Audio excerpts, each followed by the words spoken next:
नमस्कार, ABP news पर हाजिर हूं मैं रोमाना इसार खान। इस वक्त की बड़ी खबर, कांग्रेस के नेता हैं पवन खेड़ा। उन्होंने बड़ा दावा कर दिया है, इंडिया गठबंधन खत्म हो गया है। ये पवन खेड़ा की तरफ से कहा जा रहा है।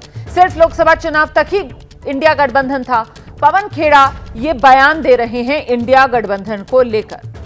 रोज रोज इंडिया गठबंधन के नाम पर कांग्रेस को लेकर जिस तरीके से साथी ही निशाना साध रहे हैं, और अब कांग्रेस के ही नेता पवन खेड़ा जो कह रहे हैं इंडिया गठबंधन खत्म हो गया है।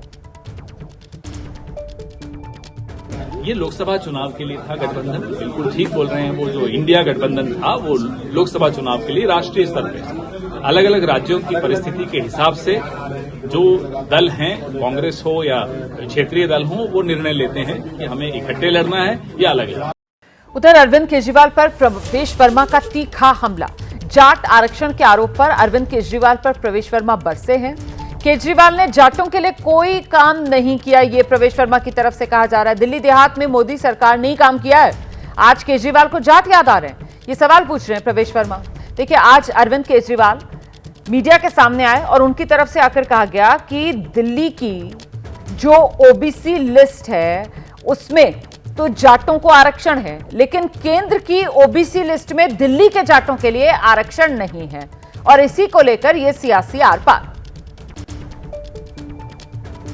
केजरीवाल को मैं चुनौती देता हूं कि दिल्ली देहात में जाकर देखिए, आपको वहां पर लोग काला झंडा दिखाने को तैयार हैं। आपकी वहां पर लोग जमानत जब्त करने को तैयार हैं। जब उनको लग रहा है कि नई दिल्ली सीट हार जाएंगे, उनको हारती हुई दिख रही है, तो आज मेरे ऊपर में वो ऐसे ऐसे आरोप लगा रहे हैं कि मैं वोटर लिस्ट से नाम कटवा रहा हूं, मैं जॉब फेयर करवा रहा हूं, मैं लाडली योजना चला रहा हूं। अगर आपने 11 साल में कुछ एक काम भी किया होता तो आपको ये चिल्लाने की जरूरत नहीं पड़ती। आप ये चुनाव लड़िए, शांति से लड़िए, बिना भेदभाव के, बिना हमको जातियों में बांटकर, और उसके बाद में दिल्ली की जनता के ऊपर में फैसला छोड़ दीजिए। आप सभी सवाल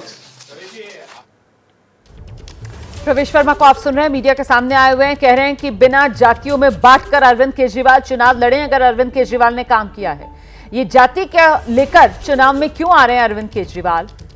सुनिए जरा एक बार फिर से और क्या कह रहे हैं। 11 साल में पूरे दिल्ली में एक भी युवाओं को सरकारी नौकरी दिल्ली सरकार ने नहीं दी। नई दिल्ली विधानसभा में मैं सारे युवाओं से पूछ रहा हूं, आपको हैरानी होगी इस बात को सुनकर कि पिछले 5 दिन में 5200 केवल नई दिल्ली विधानसभा के युवाओं ने एप्लीकेशन दी है कि हम यहाँ पे बेरोजगार हैं। 5200 एक विधानसभा में, सोचिए इतना बड़ा नंबर, यानी कि 1,09,000 की संख्या है वोटर्स की। अरविंद केजरीवाल हैं जो ये कहते थे कि दिल्ली के गांव के लोगों से बदबू आती है। ये वही केजरीवाल जी हैं जो आज तक दिल्ली के एक भी गांव के लोगों को अपने शीश महल में घुसने नहीं दिया। और ये वही केजरीवाल जी हैं जो आज तक इन्होंने किसी भी बात पर, किसी भी विषय में, किसी भी गांव का दौरा नहीं किया। आज इनको जब लगा है कि दिल्ली का देहात सारी आम आदमी पार्टी के खिलाफ में वोट कर रहा है, और दिल्ली देहात की जब मैं बात करता हूं तो खाली जाट नहीं, हमारे दिल्ली देहात में जाट भी हैं, गुज्जर भी हैं, यादव भी हैं, त्यागी भी हैं, राजपूत भाई भी हैं। आज पूरा दिल्ली देहात, जिसको पहले भारी दिल्ली के नाम से जाना जाता था, आज वो सभी एक स्वर में ये कह रहा है कि अरविंद केजरीवाल की सरकार को हमें उखाड़ कर फेंक देना है।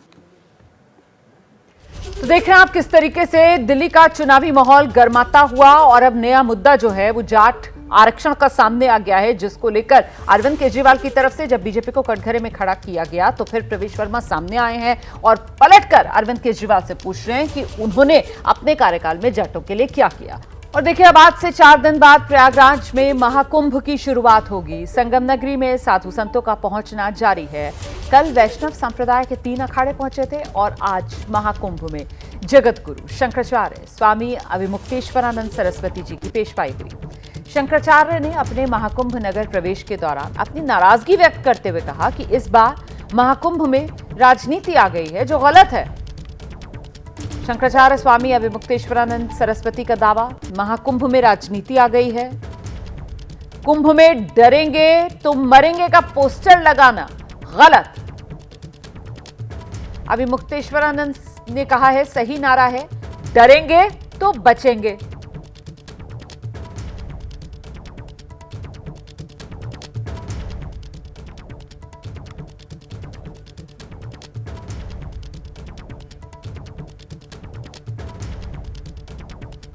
तो ये विवाद जो महाकुंभ में शुरू हुआ है, दो तस्वीरें दिखाइए।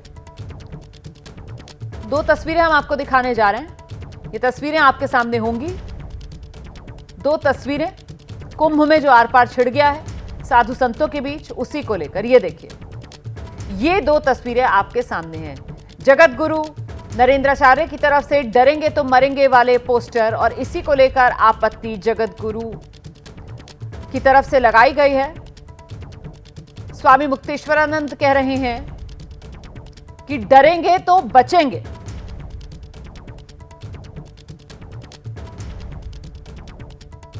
शंकराचार्य अविमुक्तेश्वरानंद का ये भव्य पेशवाई आप देख रहे हैं। चारों ओर करीब 1 किलोमीटर आगे तक ये पेशवाई चल रही है। आगे आगे नागा साधु चल रहे हैं, पीछे डमरू नाच चल रहा है, भगवान हनुमान का एक प्रतिमा चल रही है, गणेश जी की प्रतिमा चल रही है और महाराज जी की पेशवाई हो रही है। यहाँ पर शंकराचार्य की पेशवाई देखने के लिए तमाम लोग जुटे हुए हैं। महाराज जी, आज आपकी पेशवाई हो रही है, महाकुंभ के बारे में बताइए। महाकुंभ क्यों इतना खास है और उसकी पेशवाई की परंपरा, शंकराचार्य का जो महत्व है इस देश में। एक महीने में 1000 चतुर्युगी का पुण्य फल दे देने वाला जो पर्व है वो कोई सामान्य पर्व नहीं हो सकता है। माने यहाँ का एक क्षण भी हजारों वर्षों के बराबर है। तो एक क्षण भी आकर के अगर कोई यहाँ त्याग तपस्या करता है तो उसको हजारों वर्षों की त्याग तपस्या का फल मिल जाता है। इसलिए यहाँ का एक क्षण भी बहुत कीमती है और लोग इसीलिए यहाँ पर आते हैं। महाराज जी, आगे आगे नागा साधु चल रहे हैं। नागाओं की क्या परंपरा है महाकुंभ से, अगर उसको महत्व को देखें? देखिए, नागा जो हैं इन्होंने वस्त्रों का भी त्याग कर दिया है, दिगंबर हैं, कोई संग्रह नहीं है, सर्वत्यागी हैं। तो अपने त्याग और तपस्या के बल पर ये अपना वर्चस्व स्थापित करते हैं और सनातन धर्म की रक्षा के लिए सर्वस्व समर्पित करते हैं। इसीलिए ये हमारे त्याग और तपस्या के प्रतीक है। महाकुंभ में 40 करोड़ लोगों के आने की संभावना जताई जा रही है। क्या कहेंगे महाराज जी आने वाले श्रद्धालुओं से जो महाकुंभ में आ रहे हैं? आप लोग केवल जो आ रहे हैं उन 40 करोड़ को गिन रहे हैं, लेकिन आप जैसे चैनलों के माध्यम से और दूसरे माध्यमों से जो 100 करोड़ से ज़्यादा लोग जुड़ रहे हैं उनकी भी तो चर्चा कभी कभी करिए। केवल जो यहाँ आ गया उसी की चर्चा करेंगे तो ये अन्याय होगा उनके साथ, जो आ तो नहीं पा रहे हैं लेकिन पूरा मन लगा करके घंटों घंटों आपका टेलीविज़न देख रहे हैं, इसलिए वो भी इसी में सम्मिलित हैं। तो कुंभ में पोस्टर और उस पर लिखे संदेश का ये विवाद जो दो संतों के बीच हो रहा है, और इसीलिए आज एबीपी न्यूज पर हमने ये तय किया कि इस मुद्दे को हम संतों के जरिए ही समझेंगे। अब हम आपको महाकुंभ लेकर चलेंगे। मेरे दो सहयोगी इस वक्त हमारे साथ मौजूद हैं। मोहम्मद मोइन हमारे साथ मौजूद हैं और रविकांत हैं, और दोनों संतों के साथ धर्म संसद में शामिल हो रही हैं। आइए पहले जरा रविकांत के पास आपको लेकर चलते हैं और जानते हैं रविकांत से कि उनके साथ जो साधु संत मौजूद हैं उनकी इस पर क्या राय सामने आ रही है। रविकांत, देखिए, यहाँ पर हम एक तरीके से धर्म संसद में ही बैठे हुए हैं। यहाँ पर निर्वाणी अखाड़ा है, ये पंचायती निरंजनी अखाड़ा। यहाँ पर तमाम जो संत हैं वो मौजूद हैं। यहाँ पे बहुत सारे नारे लगे हैं, पोस्टर्स लगे हैं कि डरेंगे तो मरेंगे, लेकिन आज शंकराचार्य ने ये कह दिया कि डरेंगे तो बचेंगे। नहीं, उन्होंने दूसरी दृष्टि से कहा है, लेकिन मतलब वो कि जो हम तो आजकल की स्थिति, हमारी परिस्थिति भारतवर्ष की क्या है, तो जो पहले वाला नारा था जो डरेंगे तो कटेंगे, और ये इन्होंने दिया है भगवान से कि भाई डरेंगे तो बचेंगे, और भगवान से बचने के लिए कहा है ये। तो अखाड़ा परिषद के अध्यक्ष भी हैं हमारे साथ रविंद्र पुरी जी महाराज। महाराज जी, क्या आप कहेंगे इस बार शंकराचार्य ने जो ज्योतिष पीठ शंकराचार्य हैं उन्होंने अलग नारा दे दिया है कि डरेंगे तो बचेंगे। अच्छा, आपका माइक है। एबीपी को बहुत बहुत आशीर्वाद, साधुवाद। डरेंगे तो बचेंगे नारा ठीक है, लेकिन मैं समझता हूँ डरेंगे तो मरेंगे। आपने देखा होगा जो हमारे पूर्वज थे, जब हमारे मंदिर तोड़े गए, मस्जिद बनाई गई, हमारे पूर्वज डर गए थे। बचने वाली बात नहीं है। अब हम जितने भी सनातनी सब एक हो गए हैं। अब जंगल के शेर जाग चुके हैं, और अब जो भी हमको डराएगा उसको हम अब तोड़ ही देंगे। जो हमारी ओर उंगली दिखाएगा उसकी हम उंगली ही तोड़ देंगे। अब ऐसा हो गया है। जब से हमारे सनातन की सरकार आई है, जब से सनातनी शेर हुआ है, जब से हमारे माननीय प्रधानमंत्री जी ने पूरे सनातनियों को जागरूक किया हुआ है, और हमारा जो राम मंदिर का आपने देखा होगा, राम मंदिर का कार्य पूर्ण हो गया, हमारा मथुरा का शेष बाकी, इसलिए पूरा सनातनी अभी जाग चुके हैं। और पूरे भारत में जहाँ भी आप देखें हमारे सनातनी बिल्कुल अब शेर बन गए हैं। और मैं समझता हूँ अब सनातनी ना डरेगा ना मरेगा। न डरेगा ना मरेगा, उंगली तोड़ देंगे। क्या संतों की भाषा बदल गई है महाराज जी? सबसे पहले मेरा एपीवी न्यूज को धन्यवाद। डरेंगे तो मरेंगे, न हम किसी से डरते हैं और ना मरते हैं। सनातन धर्म एक ऐसा है जिसकी इसकी जड़ें बहुत गहरी हैं। सब मिट जाएंगे, सनातन नहीं मिटेगा। और डर के किसी से रहना भी नहीं चाहिए। डर तो प्रभु का है, इंसान का कोई डर नहीं है।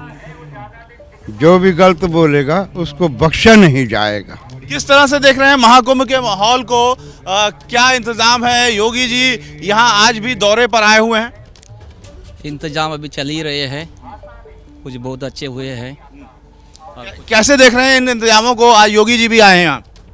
योगी जी आए बहुत अच्छी बात है, और हमेशा सबका ख्याल रखते हैं। ये हमारे बड़े शौक। इंतजामों से संतुष्ट हैं आप लोग? हाँ। तो स्वामी जी ये भी बताइए कि आप ये कह रहे हैं कि डरेंगे तो मरेंगे। क्या यहाँ पर बहुत सारी बातें हो रही हैं कि मुसलमानों को महाकुंभ में ना आने दिया जाए, इस तरीके की बातों को कैसे ले रहे हैं आप लोग? नहीं, हमने कभी ऐसा नहीं कहा। हमारा मानना जितने हमारे मुस्लिम भाई है, जो गैर हिंदू समाज है, सब महाकुंभ में आए।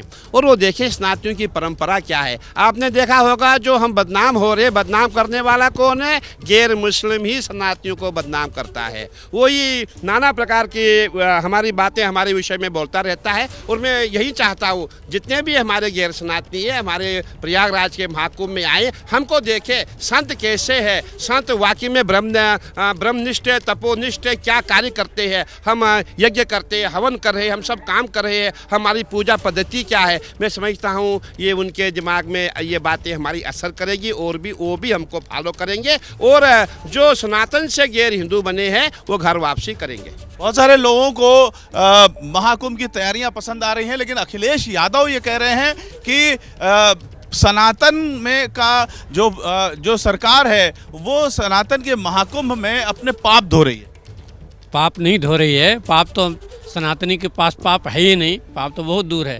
किंतु ये लोग बोल रहे हैं, अनर्गल बातें कर रहे हैं जी, कर रहे हैं इसलिए कि विरोध करने के रूप में, और हम किसी से डरेंगे नहीं। इस बार जो पोस्टर लगे हैं महाकुंभ में कि डरेंगे तो मरेंगे, इसका आप लोग समर्थन करते हैं इन पोस्टरों का?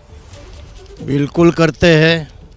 हिंदू है हम, एकता बनाए रखेंगे तो सेफ रहेंगे, और हम बढ़ जाएंगे तो हमारे ऊपर कोई भी हावी हो सकता है। जी। शंकराचार्य अविमुक्तेश्वरानंद जब ये कहते हैं कि डरेंगे तो ही बचेंगे, तो इसको कैसे लेते हैं आप लोग? देखिए, इसमें जो कहना चाह रहे हैं वो सनातन धर्म में ऐसा कहा जाता है कि कोई भी गलत कार्य करने से पहले आप प्रभु से डरिए, यानी भगवान से आप डरिए। आप गलत कार्य बिल्कुल मत करिए। हाँ, ये है कि सनातन धर्म की रक्षा के लिए अगर कोई सनातन को नुकसान पहुंचाने का कार्य करता है तो फिर डरने की बिल्कुल ज़रूरत नहीं है। जिस प्रकार से धर्म की रक्षा के लिए नागा सन्यासी हमेशा तत्पर रहते हैं, उसी तरीके से सभी सनातनी जो हमारे हिंदू भाई हैं उन सबको भी तत्पर रहना चाहिए अपने धर्म ग्रंथ और मठ मंदिरों को बचाने के लिए। जी बिल्कुल। तो रविकांत, कुल मिलाकर यहाँ पर निरंजनी अखाड़ा और यहाँ पर जो धर्म संसद है वहां पर संतों की वाणी हमने सुनी है। अग्नि अखाड़े का रुख कर लेते हैं, मोहम्मद मोइन वहीं से हमारे साथ मौजूद है। मोहम्मद मोइन,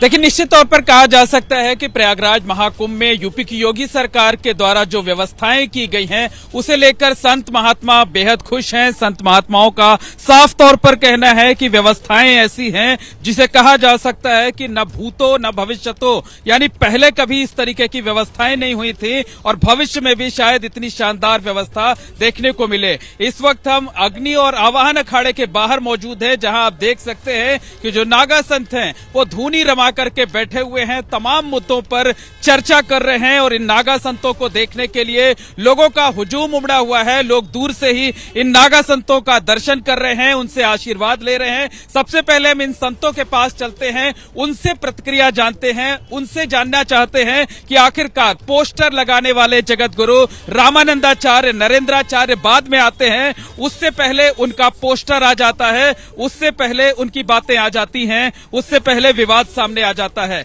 तो देखिए, ये महाराज जी हैं। महाराज जी, महाकुंभ में जो राजनीति हो रही है, कोई कहता है डर के रहो, कोई कहता है कि सनातन धर्म खतरे में है, आप क्या सोचते हैं, क्या मानते हैं महाराज जी? मेरा सनातन धर्म क्यों खतरे में? मेरा सनातन धर्म खतरे में नहीं है। हम नागा फौज बैठे हुए हैं, हम सनातन धर्म के लिए हम मर जाएंगे, जी जान दे देंगे। कौन कह रहा है, कौन बहकावे में कह रहा है? आइए, स्वागत है। इसी वजह से पेशवाई में आप लोग जब चलते हैं तो अस्त्र शस्त्र का प्रदर्शन करते हुए चलते हैं, यानी संदेश ये देना होता है कि जरूरत पड़ने पर नागा सन्यासी इन शस्त्र का भी उपयोग करेंगे, उसका प्रदर्शन करेंगे। और आइए सीधे जरा आपको अब लेकर चलते हैं। इस समय चुनाव आयोग से मुलाकात करने के बाद अरविंद केजरीवाल जो है वो बाहर निकले और क्या कह रहे हैं जरा सुना देते हैं आपको। दूसरा, हमने कहा 15 दिसंबर से कल तक 13,000 नए वोट बनने के लिए, 1 लाख वोट की असेंबली है, छोटी सी असेंबली है, उसमें 13,000 नए लोग कहां से आ गए? 15 दिन में कहां से आ गए? पिछले 15 दिन में 13,000 नए वोट बनने की एप्लीकेशन आई है। जाहिर तौर पे ये यूपी और बिहार से ला के, यूपी आसपास के स्टेट से ला के फर्जी वोट बनवा रहे हैं ये लोग। तो हमने उनको ये कहा कि इस तरह के लार्ज स्केल पे एडिशन और डिलीशन हो रही है, तो 23,000 ये और 5,500 ये 18.5% वोट अगर किसी विधानसभा की इधर से उधर कर दी जाएंगी तो फिर चुनाव थोड़ी है, फिर तो केवल तमाशा है, नाटक है। तीसरी चीज हमने कही कि नई दिल्ली विधानसभा के अंदर प्रवेश वर्मा जी खुलेआम जॉब कैंप लगा रहे हैं, रजिस्ट्रेशन कर रहे हैं, खुलेआम पैसे बांटे जा रहे हैं, खुलेआम हेल्थ कैंप में चश्मे बांटे जा रहे हैं। 15 जनवरी को उन्होंने ऐलान किया है कि जॉब फेयर लगाए जाएंगे। ये सारे के सारे इलेक्शन कमीशन की अलग अलग रूल्स और ऑर्डर्स के तहत, इंस्ट्रक्शंस के तहत, ये करप्ट प्रैक्टिसेस के तहत आता है। प्रवेश वर्मा को चुनाव लड़ने से उसको डिबार किया जाना चाहिए। प्रवेश वर्मा के घर पे रेड मारी जानी चाहिए ताकि पता चले उसके घर में कितना पैसा है। ट्वीट कर रहा है ना, ट्वीट कर करके वो खुलेआम सरेआम कर रहा है। जैसे कि फिल्मों में आप देखते हो ना, मैं तो फलाने का, कोई पुलिस वाला किसी को पकड़ लेता है तो उससे वो कहता है पता है मेरा बाप कौन है, तो उसी तरह से वो तो खुलेआम कह रहा है एक तरह से प्रवेश वर्मा, मैं पैसे भी बांटूंगा, मैं जॉब कार्ड भी दूंगा। मैं नहीं मानता किसी को। और हमने ये कहा है कि जो लोकल चुनाव अधिकारी हैं नई दिल्ली विधानसभा के, उन्होंने बीजेपी के सामने पूरी तरह से सरेंडर कर दिया है। अरविंद केजरीवाल को आप सुन रहे थे। चुनाव आयोग से मिलने के बाद अरविंद केजरीवाल मीडिया को बता रहे हैं कि उन्होंने शिकायत की है कि अचानक से विधानसभा क्षेत्र में इतने ज्यादा वोटर कैसे जुड़ गए, उसकी वो संख्या भी बता रहे थे कि कैसे 15 दिसंबर के बाद अचानक से 13,000 नए वोटर जुड़ गए हैं विधानसभा क्षेत्र में, नई दिल्ली विधानसभा सीट पर। और साथ ही प्रवेश वर्मा को लेकर भी उन्होंने चुनाव आयोग से शिकायत की है कि साहब वो खुल्लम खुल्ला जॉब फेयर लगाने की बात कर रहे हैं, पैसे बांट रहे हैं, उनके घर पर रेड होनी चाहिए, ये मांग अरविंद केजरीवाल करते हुए आप सुन रहे थे।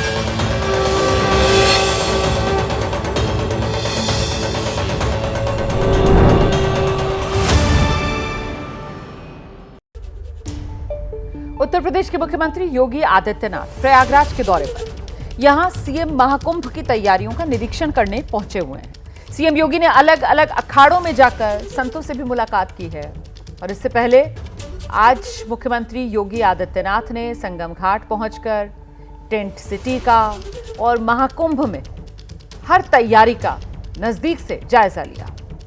तो अखाड़ों के संतों से मुलाकात की। योगी आदित्यनाथ की ये तस्वीरें आपके सामने हैं।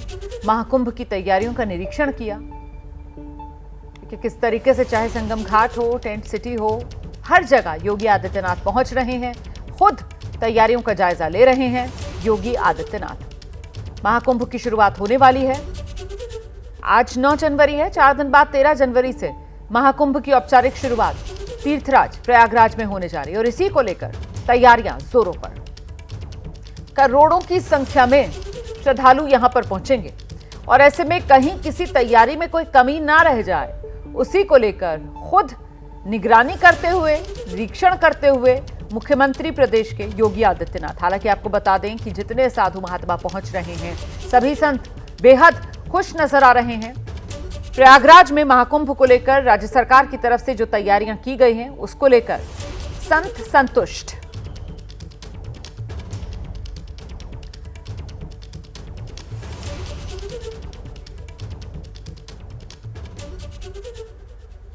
तो महाकुंभ में प्रयागराज में संगम किनारे जुटे साधु सन्यासियों में सबसे ज्यादा आकर्षण का केंद्र नागा साधु हैं। हर कोई उनके दर्शन कर रहा है, उनसे आशीर्वाद ले रहा है। कहते हैं सनातन के रक्षक नागा साधुओं में अलौकिक शक्तियां होती हैं, लेकिन ये शक्तियां उनमें कैसे आईं? साधु बनने से पहले उनकी जिंदगी कैसी थी? ये सवाल भी श्रद्धालुओं के मन में कई बार उठते हैं। तो आपको बता दें, कई नागा साधु सामान्य लोग नहीं, कोई प्रोफेसर था, कोई डॉक्टर था, कोई इंजीनियर था। ऐसे ही एक नागा साधु से जुड़ी ये रिपोर्ट, जो 40 लाख रुपए सालाना की नौकरी छोड़कर सन्यासी बन गया।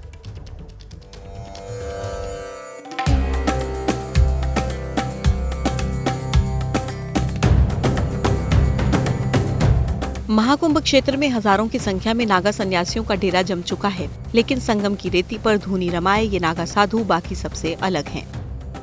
दिगंबर कृष्ण गिरी जी निरंजनी अखाड़े के नागा संत हैं, एमटेक क्वालिफाइड हैं। कर्नाटक यूनिवर्सिटी से इन्होंने एमटेक किया था।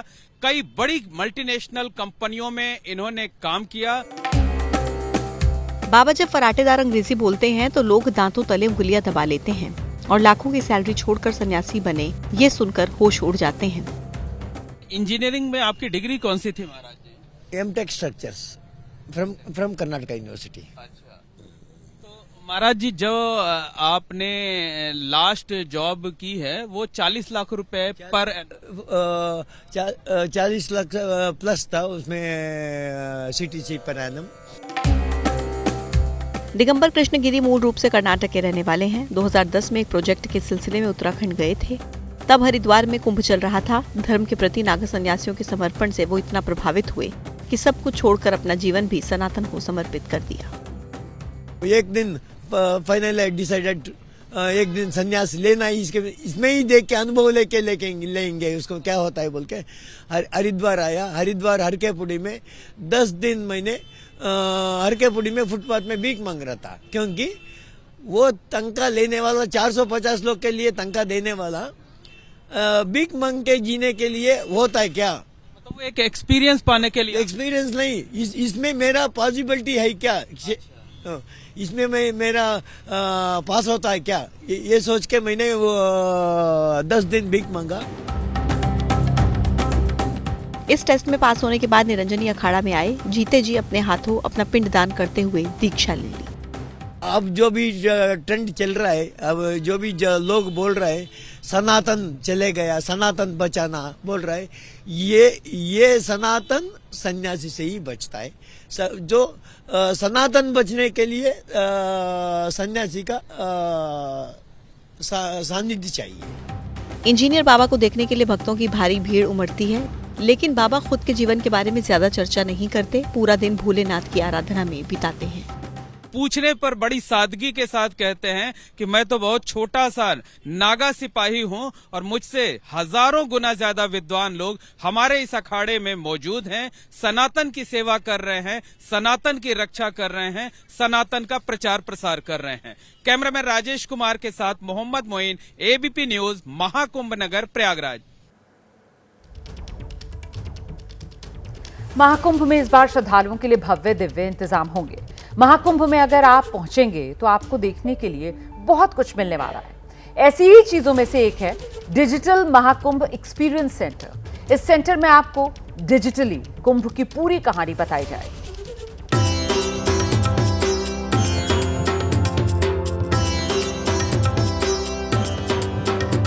महाकुंभ के बड़े आकर्षणों में एक ये डिजिटल एक्सपीरियंस सेंटर है। महाकुंभ क्षेत्र की शुरुआत लेटे हुए हनुमान जी के मंदिर से होती है। मंदिर के ठीक सामने इस डिजिटल सेंटर पर पूरी तैयारी हो रही है। इस सेंटर पर जब श्रद्धालु आएंगे तो कुंभ की पूरी कहानी और इतिहास जान पाएंगे। कुंभ शुरू कैसे हुआ, किस तरीके से इसका फॉर्मेशन हुआ, किन किन लोगों का इसमें रोल रहा और कुंभ का हमारी लाइफ के ऊपर इम्पैक्ट क्या है, क्यों मनाया जाता है, किस तरीके से होता है, उसकी एक पूरी कहानी एक डिजिटल एक्सपीरियंस के थ्रू हम यहाँ पर दिखाने की कोशिश कर रहे हैं। भगवान शिव की ये प्रतिमा और घंटियों की ये सजावट, घंटिया कुंभ की कहानी दिखाने की जो तैयारी है उसी का एक हिस्सा है। आप ये भी जान पाएंगे कि वक्त के साथ किस तरह कुंभ का स्वरूप बदलता गया। आप तक ये पूरी कहानी विज्ञान और तकनीक के माध्यम से कैसे पहुँचाई जाएगी, इसकी पूरी तैयारी की गई है। इस वक्त की बड़ी खबर जानिए आप। तिरुपति में जो भगदड़ मची है, जिसकी चपेट में आकर करीब 40 के आसपास लोग घायल हो गए। घायलों से मुलाकात करने के लिए आंध्र प्रदेश के मुख्यमंत्री चंद्रबाबू नायडू अस्पताल पहुंचे हुए हैं। अस्पताल में भर्ती घायलों से मुख्यमंत्री ने मुलाकात की है, उनका हालचाल जाना है। तिरुपति में जो भगदड़ हुई थी उसमें 6 लोगों की मौत हो गई थी और करीब 40 के आसपास लोग घायल हुए थे।